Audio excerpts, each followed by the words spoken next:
Say for the sake of argument, there's this acclaimed science fiction writer and essayist who's writing his memoir in the late 80s. I'm just going to drop the pretense right now and say his name is Samuel R. Delany. He's been name dropped on this channel before and probably will be again because he's my favorite writer. So Delany's writing about his experience as a young gay man in the late 50s, early 60s, which is to say, nearly a decade before Stonewall, and he opts to share a couple of anecdotes which I will relate to you now. One is about the time when he decided to come out to his therapy group. While being gay in mid-century New York brought Delany a lot of joy, he found himself describing his life to the group as though being gay were something he was trying to fix. By reflex, he presented himself as lonely and ashamed, though in reality he was neither, and while he did eventually describe himself more accurately, he can't help but muse in the book on the limits of language at the time. Back then, the word gay was explicitly associated with high camp and effeminacy, where Delany's more of a bear, a term that was not yet in common usage. The default term was homosexual, which was then a medical classification for what was deemed a mental disorder. Queer and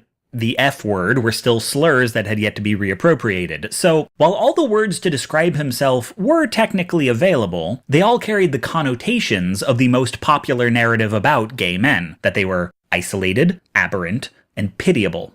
Another story is about Delany being present for a police raid at a truck stop where queer men would meet for casual hookups. By the nature of being hidden in the bushes or secreted between parked semi-trailers, any man in attendance could see the men nearest to him, but none could get a view of the whole. But during the raid, from his vantage point, Delany saw for the first time the size of the entire crowd, and was shocked to see nearly 100 men empty out of the parking lot to evade the cops. In the morning, the police blotter mentioned only the handful of men who'd been arrested, and not the 80 or 90 who got away. Both of these stories are about how the dominant narrative of the isolated gay man becomes self-reinforcing. A constant threat of police violence meant gay men stayed hidden from the cops and, consequently, from each other. And the terminology of the era being mostly dictated by straight people made it very hard to talk about queerness without reinforcing that narrative. Delany argues that among the most revolutionary things the 60s did to culture was the radicalization of language, redefining old terms and popularizing new ones, and giving marginalized groups a budding sense of their numbers. In short, two of the most powerful tools for making any marginalized group less marginalized are language and visibility. Folks, we're talking today about mainstreaming, the process by which a group or idea from the fringes of society moves towards the center, how strangers become neighbors, and how thoughts become common sense. There's this concept known as the Overton window, which I am not going to describe because plenty of people have done so already, link in the down there part. But in short, as a fringe group becomes more visible and their language becomes more commonplace, their presence in society starts to seem normal. They become demystified. Some people who thought they were strange and threatening will start to warm up to them, though this doesn't happen across the board. Many who hated them when they were fringe will see their becoming mainstream as a kind of existential occupation of territory, as in, if this is normal now, what does that make me?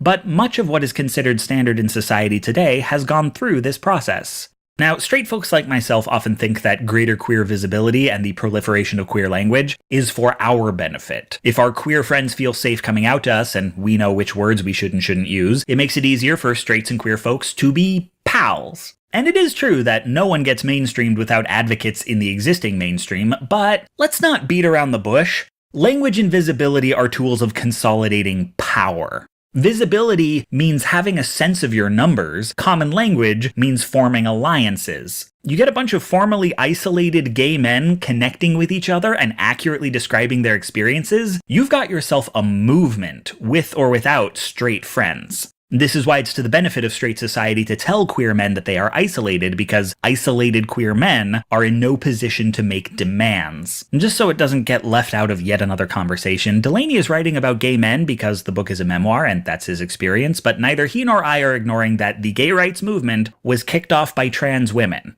Okay. While the example I'm using is a positive one that any progressive worth their salt should be in favor of, mainstreaming is a morally neutral phenomenon. Culture is plastic. Any fringe group or idea can become normalized, regardless of its inherent worth. And for a certain subset of extremely online people with fringe beliefs who understand the ways mainstreaming has evolved in the attention economy, it can be a weapon. We need to talk about how a group of predominantly disgruntled 20 and 30-something white men congregating on anonymous image boards becomes a political movement whose members get profiled in the New York Times, whose writing patterns are recognized by most of the internet, and whose figureheads get staffed in the White House. Where did the alt-right come from? Mainstreaming is not a wholly organic process, because usually the people who get mainstreamed are actively working to become so. But people usually have only so much control over how and how fast this happens. A group expands its language and visibility. If this leads to larger numbers and greater mainstream acceptance, the process repeats, this time with a bigger group and a larger audience. So long as there is growth, each cycle is more impactful. As the bigger a group is, the faster it gets even bigger, and the more common language becomes, the faster it proliferates. By all rights, if your beliefs are wildly unpopular, this process shouldn't work. Your language and visibility don't expand because too many people don't want to talk like you or about you. So, what then? Well, normally you either give up or bide your time, but if you have a lot of media literacy and no real moral compass, you get it done dirty. If the media doesn't want to cover you, make yourself newsworthy. Threaten to publicly out immigrants in front of a crowd, start a hoax about white student unions, lead a white power rally and leave the hoods at home. Do the kinds of things that journalists cannot in good conscience ignore. And once you've made yourself news, they'll feel they can't publish a condemnation without getting your side of the story. So, bam!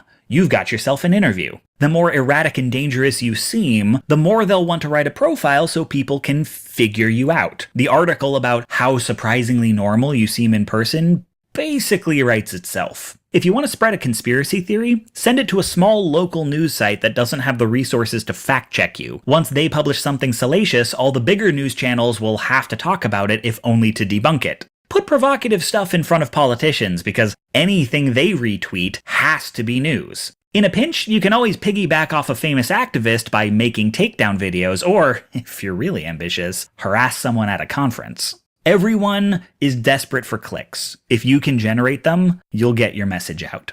And if nobody's adopting your language, adopt it for them. Make sure you and all your friends each have half a dozen fake Twitter accounts spamming the same terminology at anyone who discusses race, gender, orientation, or ability. Put every Jewish name in parentheses until everyone on the internet knows what that means whether they want to or not. Hell, don't even do it yourself. Russia's not the only one who can make bots. Make thousands of bots. And make sure your real account, your fake accounts, and your bots all talk the same so that no one can tell the difference anymore. Make hashtags and get them trending all by yourself. And while you're at it, spam all the hashtags for movements you hate with porn and gore so they can't be used. And if your words and memes still aren't popular, just steal words and memes that are already popular. Just decide this means white power now. This is anti-feminist now. Saturate the web with your new usage, always insisting that you're doing it ironically, while eroding confidence in anyone who uses these terms in the original sense. And never stop insisting that everyone would talk the same as you if there weren't so much damn censorship. Delaney's experience was having few words to describe himself that could conjure images of a gay man in a loving community. What the alt-right does is shout, "You just call everyone you don't like Nazi," while their people are giving interviews wearing Nazi paraphernalia. They even argue that calling dudes marching to the tune of "Jews will not replace us" Nazis is somehow anti-Semitic. Meanwhile, they ask to be called identitarians and race realists. They want to stigmatize words that conjure images of white fascism, which, again, they very explicitly support, and replace them with words that conjure images of clean-cut philosophy majors. And where Delaney saw a group of 80 or 90 gay men reported in the papers as a group of 4 or 5, the alt-right wants to get reported as being much larger than it actually is. They want to draw attention to themselves by any means necessary, up to and including violence, but to ensure that anytime the cameras train on a violent act, there is a man in a suit ready to distance himself from it. To paint the picture that, but for a few bad actors, this is a peaceful movement of young, presentable intellectuals. This isn't simply a battle between different ideologies, this is a battle over the definition of normal. The alt-right knows how plastic culture can be. Their anger comes from the normalization of things they hate, and their movement exists because they believe anything that becomes mainstream can be made fringe again, which is why if you want to cater to them, you promise to reassert old norms. Much as we'd like to believe that people are driven by morality, most people are driven by the desire to be normal. And when the news is filled with images of swastikas, iron crosses, and tiki torches, the guy in the suit with the fashy haircut looks pretty normal by comparison. And that's why he wears the suit. Thankfully, the plasticity of culture cuts both ways. Just as surely as we can lose all the ground we've gained over the last half-century, everything the alt-right does to make itself palatable can be undone. In fact, it's maybe beginning to happen. It's going to be a long road that will probably require changes to how media platforms generate traffic and a lot of new politicians, but I want you to keep a phrase close to your heart. This is not normal. That phrase has become something of a mantra since the election in 2016, and it can be misused. White supremacy, sexism, and every other kind of bigotry are part of the fabric of American life and always have been. So even if this is more extreme than the usual, it's not by nearly as much as most privileged people like to think. So I want you to treat this less like an observation and more like a statement of intent. Whatever shit the alt-right pulls, I want you to say, this is not normal. This is not normal. This is not normal. We will not let this be normal.